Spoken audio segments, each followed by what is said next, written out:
el día de hoy estar con ustedes y poder hablar acerca de este tema tan hermoso y tan apropiado por las fechas en las que estamos, ¿verdad? Es bien común que todos los sermones, los temas, las reuniones, los motivos, las canciones que hace ratito cantamos, todo tiene un motivo navideño.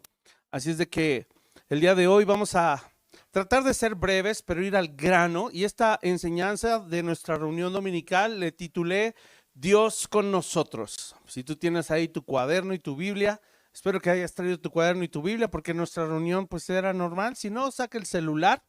Solo no te metas a Facebook ni a Instagram, ¿verdad? Apaga las notificaciones y ahí puedes tomar notas. El día de hoy vamos a ver algo de contexto histórico. ¿Qué con la Navidad?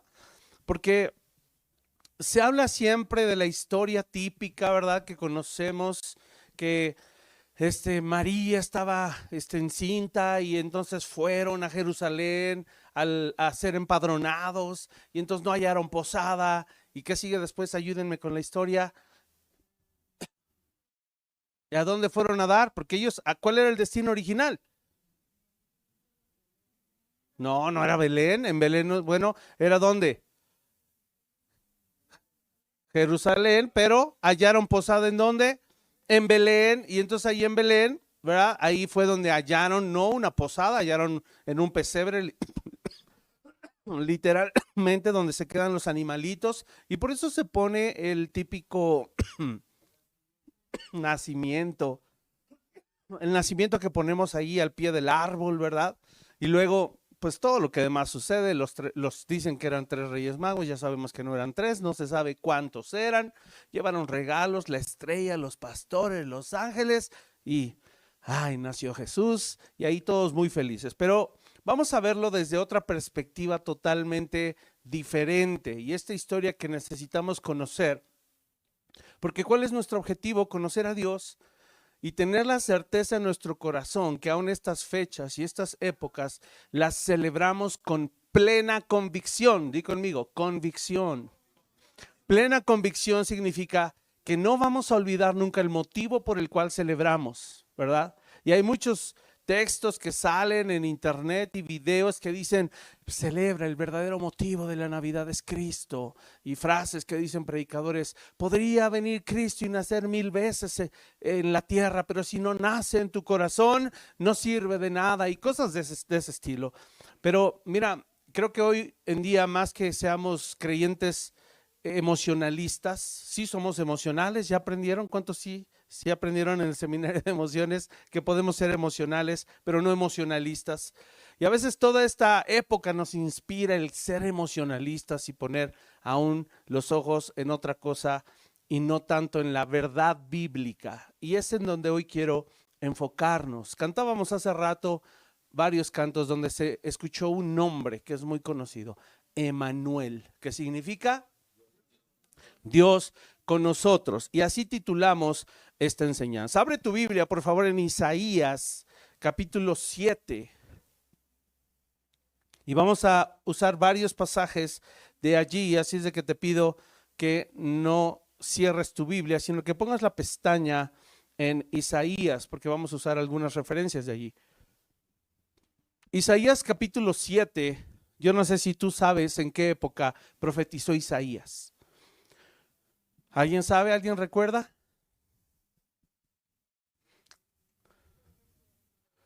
No, sobre en qué época profetizó. En la época de los reyes. ¿En qué época de los reyes? Más o menos a la mitad de la época de los reyes. Si tú conoces esa época, estamos hablando que primero reinó Saúl, después reinó David, después reinó Salomón, después se dividió el reino en dos, reino del norte y reino del sur. Y a la mitad de todo ese periodo de reyes, que hubo muchísimos, tanto en el norte como en el sur, reyes malos, reyes buenos, ahí en medio de ese periodo profetizó Isaías. Y nos vamos a enfocar justo en el momento previo, ¿verdad? Años antes de que el pueblo de Judá, no el de Israel, el pueblo de Judá fuera cautivo, fuera llevado a Babilonia. Esto es previo a, ¿sale? Y ahí es el contexto en donde Isaías profetiza. Mira el verso 14 que dice, Por tanto, Isaías 7:14, ¿ya están ahí? Por tanto, el Señor mismo os dará señal. He aquí que la Virgen concebirá y dará a luz un hijo y llamará su nombre Emmanuel. Yo no sé si tú has leído todo el libro de Isaías, pero el libro de Isaías básicamente es una reprimenda fuerte para el pueblo de Israel, porque el pueblo de Israel está luchando con la idolatría. Y reyes van y reyes vienen y algunos hacen lo bueno, muy pocos reyes de hecho hacen lo bueno y la mayoría de los reyes hacen lo malo. Y resulta que el momento en el que Isaías está profetizando, él anticipa que va a venir juicio por parte de una nación muy poderosa. Él anticipa y dice, ustedes que somos, nosotros, de hecho él se incluye, dice, nosotros que somos del pueblo de Israel y propiamente ahora de Judea, ¿verdad? Por eso se les llamó, empezó a llamar judíos, nos hemos alejado y apartado del Señor. Y el Señor dice que va a traer juicio. ¿Alguien sabe a través de qué nación el Señor trae juicio? Bueno, sí, Babilonia, pero antes de eso empieza a haber ataques al pueblo de Israel. A ellos los llevan cautivos, pero luego a Judea también. ¿A través de quién? ¿Quiénes eran los primeros que empezaron ahí a hacer como guerra en contra de ellos? Yo no sabía, pero históricamente estudiando resulta que los asirios eran el pueblo más poderoso de ese momento. Ya no era Egipto. En esa época los asirios estaban atacando y queriendo dominar. ¿Alguien recuerda cuál era la capital de Asiria? Nínive, a donde fue el profeta Jonás a predicar.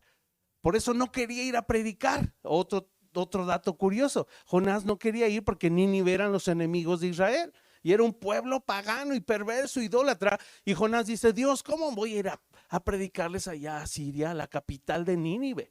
¿No? Es un dato curioso. Bueno, ese reino, a través del rey Sennacherib, así se llamaba, ese rey viene a invadir. Y cuando viene a querer destruir, había un rey reinando en Judá. ¿Quién crees que era?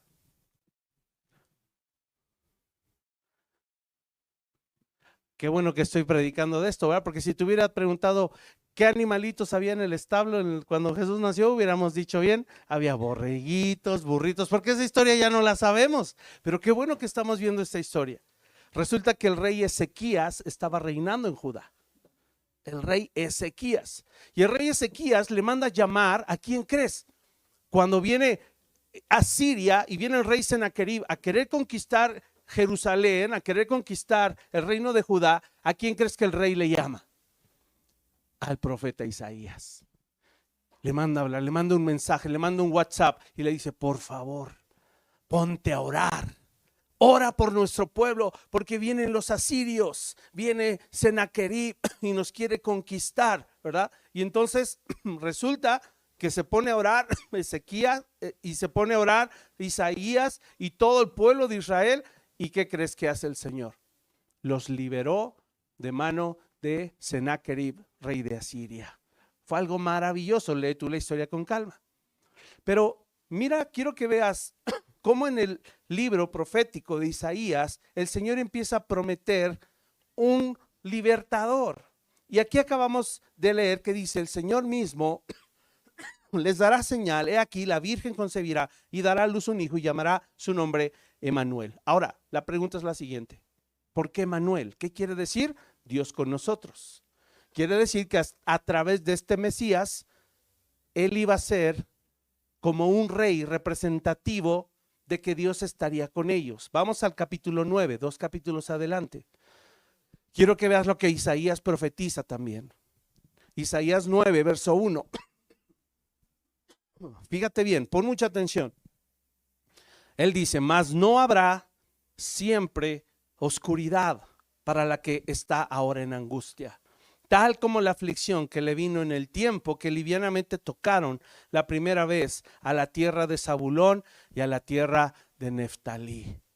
Dice, no va a haber un tiempo, fíjate, no habrá siempre oscuridad, va a haber un tiempo donde vendrá la luz. ¿Y alguien sabe por qué dice que vino el tiempo de aflicción a la tierra de Zabulón y de Neftalí? ¿Alguien sabe?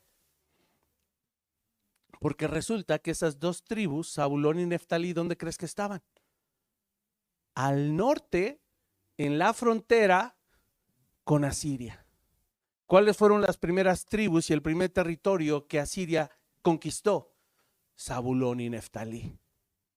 ¿Ya vieron?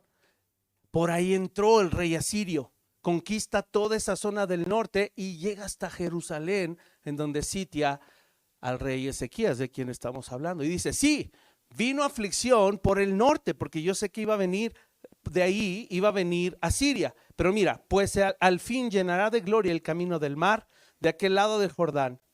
Y mira aquí, primera vez que se menciona, en Galilea de los gentiles, el pueblo que andaba en tinieblas vio gran luz, los que moraban en tierra de sombra de muerte, luz resplandeció sobre ellos. ¿Sobre qué sección? ¿Sobre qué parte? Galilea de los gentiles. ¿Sabes dónde estaba Galilea de los gentiles? En la misma zona que Zabulón y Neftalí, ahí arriba. Si tú ubicas el mapa, ¿verdad? Para eso están los mapas atrás de tu Biblia, ahí vienen los mapas, puedes ver dónde está. ¿Dónde crees que Jesús desarrolló su ministerio? ¿Quién sabe más? La zona por donde más anduvo. Galilea de los gentiles. Ahí estuvo. No en la parte sur, él estuvo más en la parte norte. Ahí en toda esa zona fue donde él ejerció su ministerio. Por eso dice que a esa área, a esa zona, luz resplandeció sobre ellos. ¿Qué estaba anunciando el profeta Isaías? La venida de Cristo a esa zona. Vamos a seguir leyendo. Dice el verso 3, multiplicaste la gente, aumentaste la alegría, se alegrarán delante de ti como se alegran en la siega, como se gozan cuando reparten despojos, porque tú quebraste su pesado yugo y la vara de su hombro y el cetro de su opresor, como el día de Madián. Porque todo calzado que lleva el guerrero en el tumulto de la batalla y todo manto revolcado en sangre serán quemados pasto del fuego. Porque un niño nos es nacido, hijo nos es dado, y el principado sobre su hombro, y se llamará su nombre admirable, consejero, Dios fuerte, Padre eterno, príncipe de paz. Lo dilatado de su imperio y la paz no tendrán límite sobre el trono de David y sobre su reino, disponiéndolo y confirmándolo en juicio y en justicia desde ahora y para siempre. El celo de Jehová de los ejércitos hará esto. Hermanos, esto es todo menos una escena navideña. ¿Están de acuerdo o no? Pero ahí se origina la Navidad. Ahí se origina la historia de la Navidad en realidad. En este contexto histórico donde el pueblo de Israel está siendo atacado por un enemigo más grande que ellos. Era imposible que Dios los librara.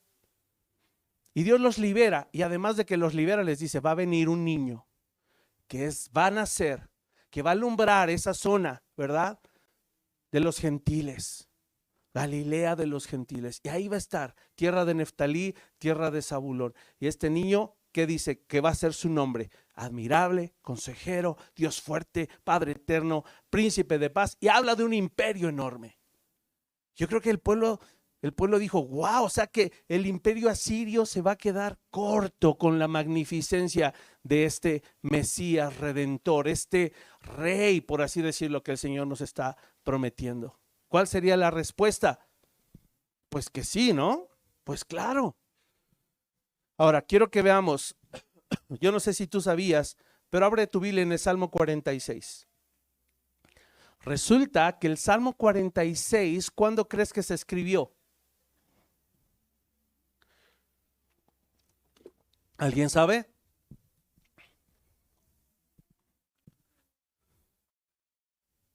Ya les di muchas pistas. No les estoy preguntando cosas que no acaban de oír. A lo mejor no sabían, pero hilen la historia. Vamos a leerlo y cuando acabemos de leerlo, ustedes me dicen dónde y cuándo creen que se escribió el Salmo 46. ¿Listos? Del 1 al 11 dice, Dios es nuestro amparo y fortaleza, nuestro pronto auxilio en las tribulaciones. Por tanto, no temeremos, aunque la tierra sea removida y se traspasen los montes al corazón del mar, aunque bramen y se turben sus aguas y tiemblen los montes a causa de su braveza.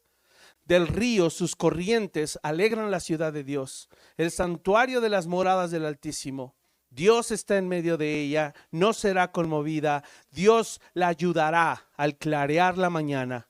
Bramaron las naciones, titubearon los reinos. Dio él su voz, se derritió la tierra. Jehová de los ejércitos está con nosotros. Nuestro refugio es el Dios de Jacob. Venid, ved las obras de Jehová, que ha puesto asolamientos en la tierra, que hace cesar las guerras hasta los fines de la tierra, que quiebra el arco, corta la lanza y quema los carros en el fuego. Estad quietos y conoced que yo soy Dios. Seré exaltado entre las naciones, enaltecido seré en la tierra. Jehová de los ejércitos está con nosotros. Nuestro refugio es el Dios de Jacob. ¿Cuándo creen que se escribió este salmo? Después, cuando Dios destruyó a los asirios. Fíjate qué tremendo. En ese momento se escribe ese salmo, en la época en donde Isaías y Ezequías vieron cómo Dios destruyó el campamento de los asirios. Los destruyó por completo. Entonces yo te quiero preguntar, ¿qué tipo de Mesías, qué tipo de Salvador esperaba el pueblo?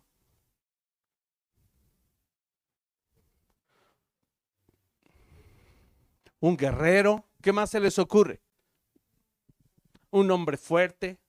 De hecho, su nombre lo leímos, ¿no? Admirable, ¿verdad? ¿Qué más? Y ahí están las señales, ahí está todo, ¿verdad? Profetizado. Ahora, si vamos al Evangelio de Mateo, vamos rápido allí, nos van a dar la historia, el relato de la historia, ya como realmente sucedió. Y quiero que tú veas cómo es esto. Fíjate cómo se comprueban las profecías acerca de Jesús. Fíjate bien, ya estás ahí, Mateo 1, 18 al 25. Estamos de acuerdo entonces que el pueblo de Israel esperaba un Mesías Salvador que iba a traer paz, ¿cierto o no? Si leímos el Salmo 46, dice que él iba a terminar con las guerras, que él iba a cortar las lanzas, iba a quemar los carros, así como lo hizo con los asirios. Así este rey iba a imponer su imperio de tal manera que nunca nadie más se iba a poder levantar en contra del pueblo. ¿Sale? Hasta ahí vamos bien. Entonces ellos esperaban una liberación terrenal. Ahora quiero que veas en Mateo 1, 18 al 25. El nacimiento de Jesucristo fue así. Estando desposada María, su madre, con José, antes que se juntasen, se halló que había concebido del Espíritu Santo. José, su marido, como era justo y no quería infamarla, quiso dejarla secretamente. Y pensando él en esto, he aquí, un ángel del Señor le apareció en sueños y le dijo: José, hijo de David, no temas recibir a María, tu mujer, porque lo que en ella es engendrado del Espíritu Santo es. Y dará a luz un hijo y llamará su nombre, ¿cómo? Jesús, escucha, porque él salvará a su pueblo de sus enemigos. Ah, caray, hasta alzaron los ojitos. ¿Qué dice allí? Salvará al pueblo de sus enemigos. Seguro. ¿De qué dice? De sus pecados.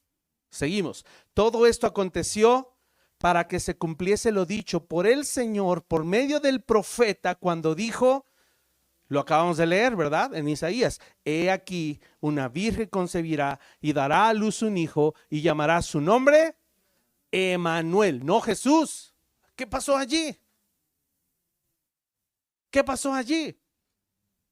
Vamos a seguir leyendo. Emanuel, que traducido es Dios con nosotros. Pero ya tenemos dos nombres aquí, Emanuel o Jesús.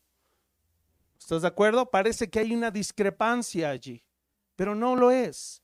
Verso 24, y despertando José del sueño, hizo como el ángel del Señor le había mandado y recibió a su mujer, pero no la conoció hasta que dio a luz a su hijo primogénito y le puso por nombre Jesús.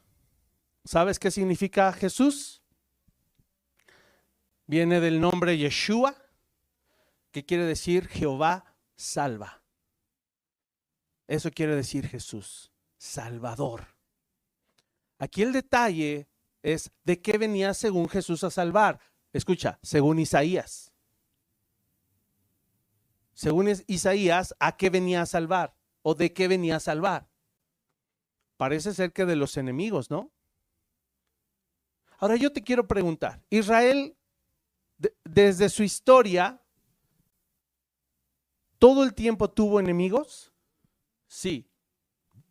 ¿Quiénes fueron los primeros? ¿Quién se acuerda? Los egipcios, para empezar, ¿no? ¿Por qué no los dejaban ir? Y ni nación eran todavía, pero desde antes de ser nación ya traían enemigos. Cuando entraron a la tierra prometida, ¿cuántos enemigos tuvieron? Muchísimos.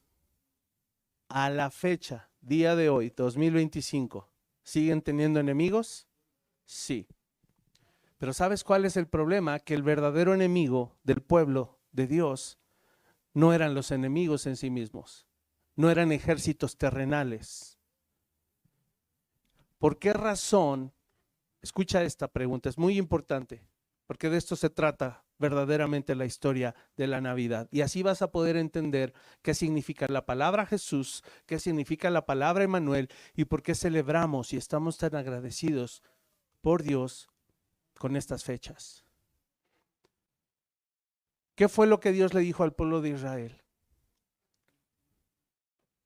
Los verdaderos enemigos, o el verdadero enemigo, si lo podemos poner de esa manera, no eran los ejércitos ni los pueblos extranjeros. Dios había hecho una promesa al pueblo y les dijo, mientras ustedes se mantengan fieles a mí, nadie les podrá hacer frente. Escucha esto, nadie les podrá hacer frente. El pueblo de Israel tenía entonces en realidad enemigos. Sí, uno. ¿Cuál?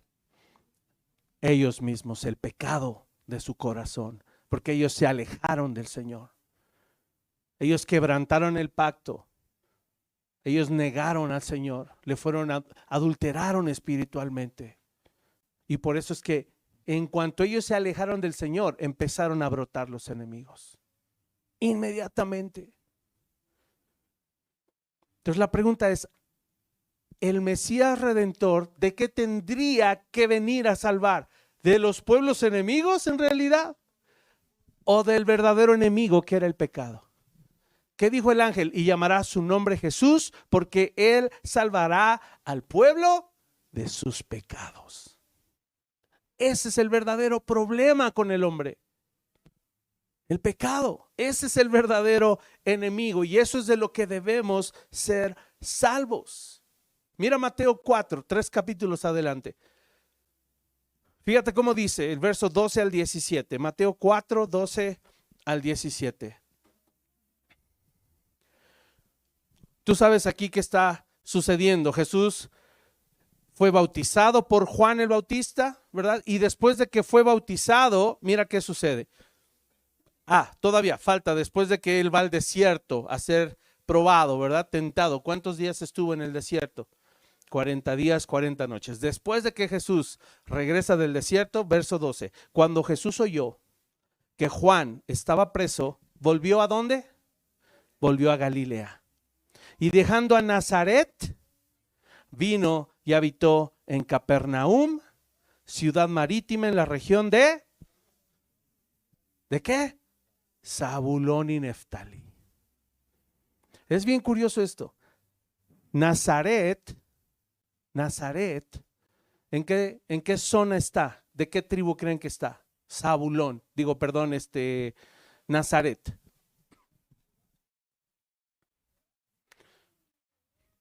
Muchos ya vi que abrieron el mapa. ¿Ya vieron? ¿Qué tribu está más arriba de las que están junto al mar de Galilea? ¿Cuál es la tribu de más arriba? Monse, ya te vi ahí en el mapa. Ayúdanos. Está el mar de Galilea y arriba del mar de Galilea, ¿cuál es la tribu que está ahí arriba?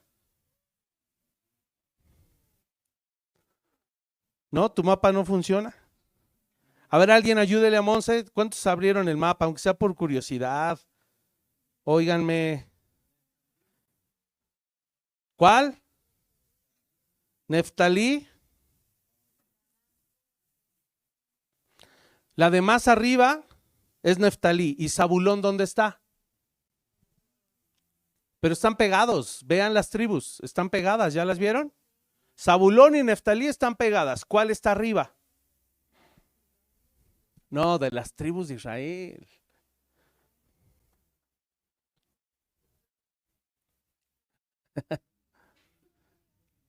A ver, Jesús, ayúdanos. Baja un mapa y pónganmelo acá en la pantalla. Es bien interesante esto.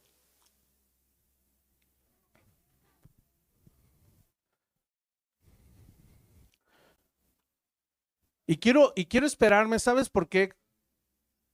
Alguien que tenga su Google allí, ¿cuántos años antes profetizó Isaías antes de que naciera Jesús? O si alguien lo sabe, échelo. ¿Cuál? ¿Cuál tenemos arriba? No, olvídense de Aser, olvídense de Judá, olvídense de Efraín.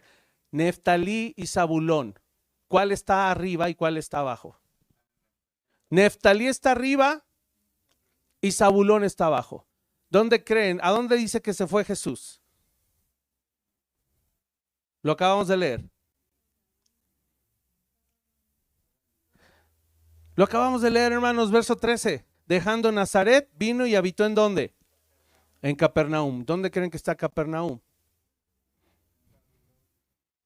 Arriba, en la tribu que está arriba. ¿Cuál es? Neftalí.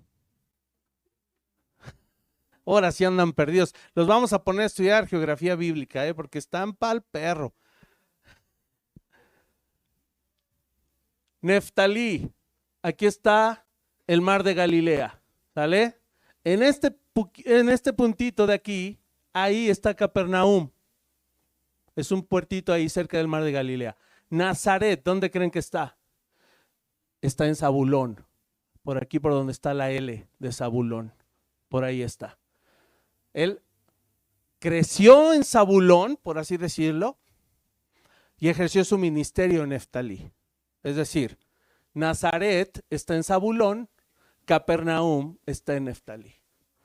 No sé si te das cuenta. ¿Ya me averiguaron cuántos años antes profetizó Isaías antes de que Jesús naciera? ¿Cuántos? 700 años antes. Yo quiero preguntarles a los chicos que estudian historia, ¿qué probabilidades hay de que Isaías le haya atinado a las dos tribus y a las dos regiones? ¿Qué probabilidades hay de que el Mesías 700 años antes se haya profetizado que iba a nacer? Sí hay, pero es altísima. Es altísima.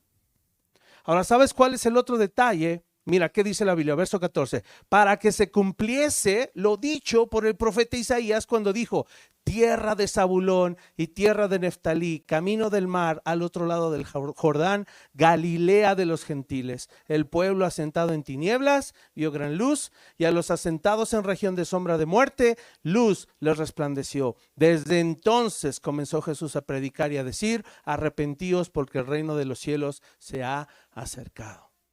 Esto es evidencia no solo bíblica, no es una evidencia ciega. Escúchame, esto es evidencia de que Cristo es el Mesías.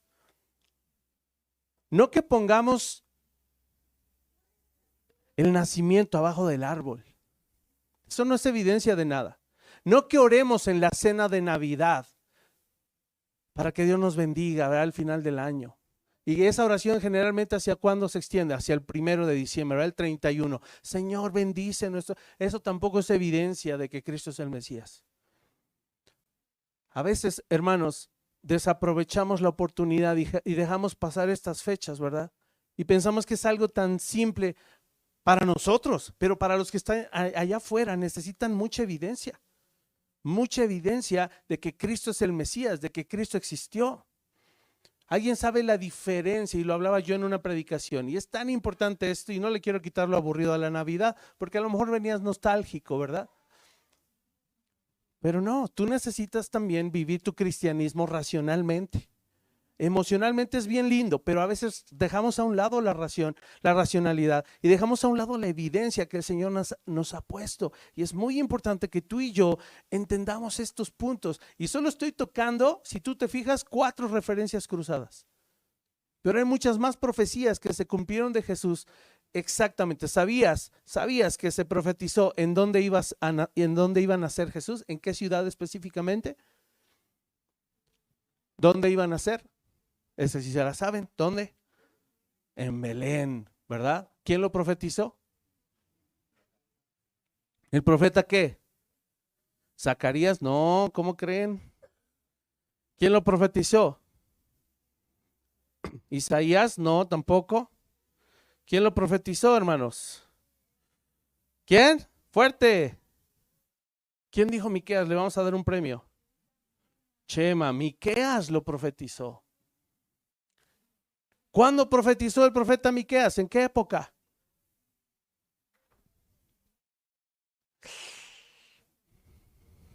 Pero ¿qué tal no sabemos la de arre borriquito, arre burro, arre? ¿Verdad? Esa sí llévensela de tarea, ya les dije mucho. Y a veces no damos evidencia y por eso la gente no cree que nuestro cristianismo sea genuino.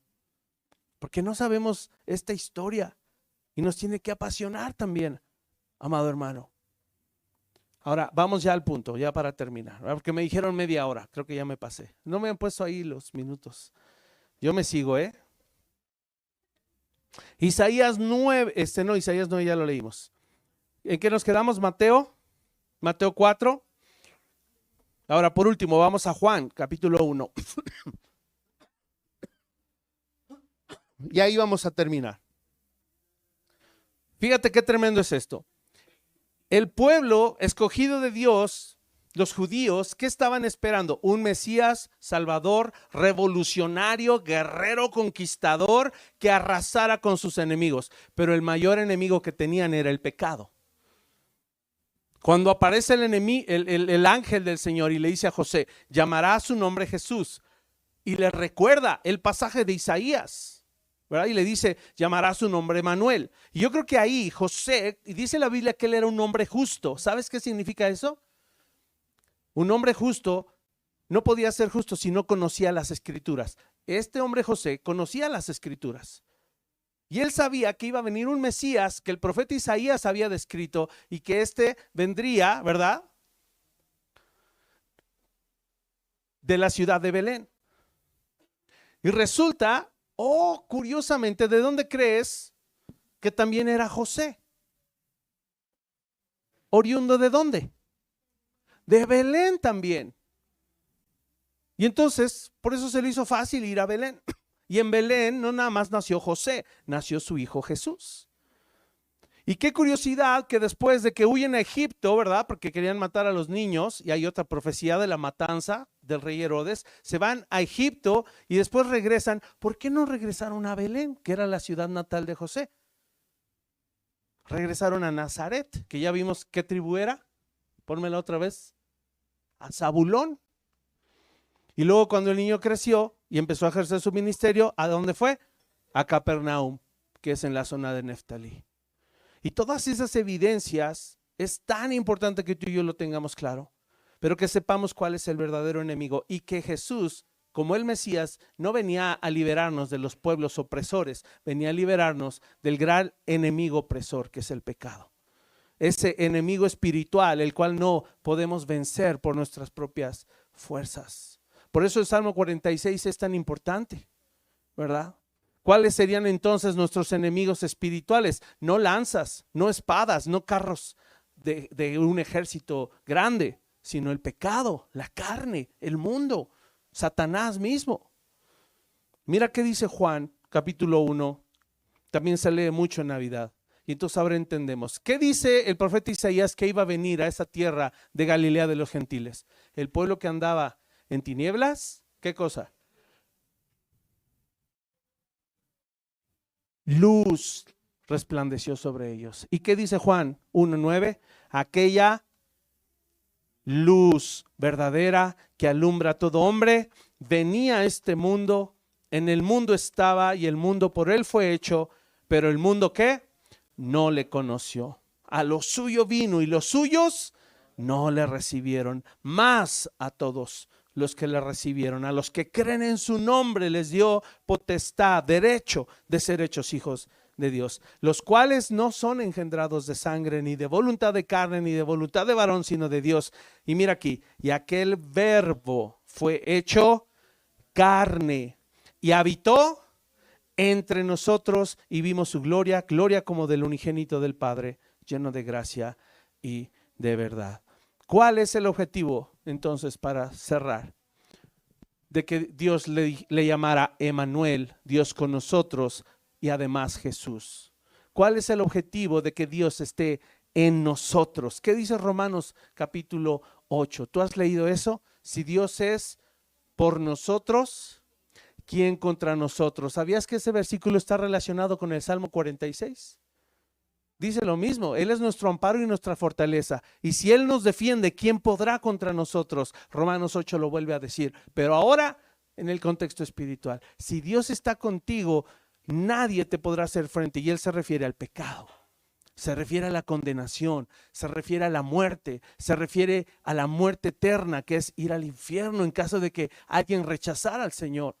Él nos puede defender de esa muerte y nos puede dar vida eterna, porque Él es el Mesías que se hizo carne, habitó entre nosotros y nos vino a traer libertad.